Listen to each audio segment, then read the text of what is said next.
السلام علیکم ورحمۃ اللہ وبرکاتہ۔ آج ہم سورہ بینہ کی تلاوت کریں گے اور اس کا اردو ترجمہ پڑھیں گے۔ یہ سورہ جو ہے مدینہ میں نازل ہوئی، اس میں 8 آیتیں ہیں اور 1 رکوع ہے۔ اعوذ باللہ من الشیطان الرجیم، بسم اللہ الرحمن الرحیم۔ لم یکن الذین کفروا من اہل الکتاب والمشرکین منفکین حتی تأتیہم البینہ۔ اہل کتاب کے کافر اور مشرک لوگ جب تک کہ ان کے پاس ظاہر دلیل نہ آ جائے باز رہنے والے نہ تھے۔ رسول من اللہ یتلو صحفا مطہرہ، اللہ تعالیٰ کا ایک رسول جو پاک صحیفے پڑھے، فیہا کتب قیمہ، جن میں صحیح اور درست احکام ہو۔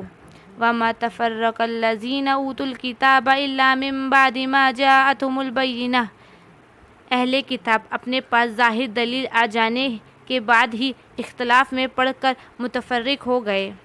وما امروا الا لیعبدوا اللہ مخلصین لہ الدین حنفاء ویقیمون الصلاۃ ویؤتوا الزکوٰۃ وذلک دین القیمہ، انہیں اس کے سوا کوئی حکم نہیں دیا گیا کہ صرف اللہ کی عبادت کرے، اسی کے لیے دین کو خالص رکھے، ابراہیم علیہ السلام حنیف کے دین پر، اور نماز کو قائم رکھے اور زکوٰۃ دیتے رہے، یہی ہے دین سیدھی ملت کا۔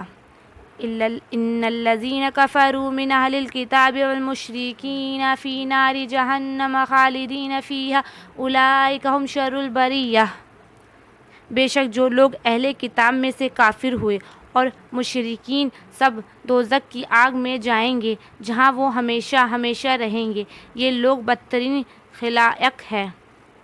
ان الذین آمنوا وعملوا الصالحات اولئک ھم خیر البریہ، بے شک جو لوگ ایمان لائے اور نیک عمل کیے یہ لوگ بہترین خلائق ہیں۔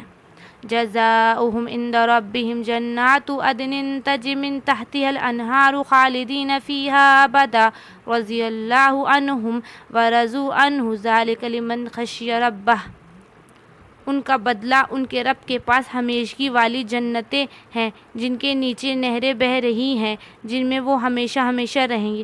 اللہ تعالیٰ ان سے راضی ہوا اور یہ اس سے راضی ہوئے ہیں، اس لیے کہ جو اپنے پروردگار سے ڈرے۔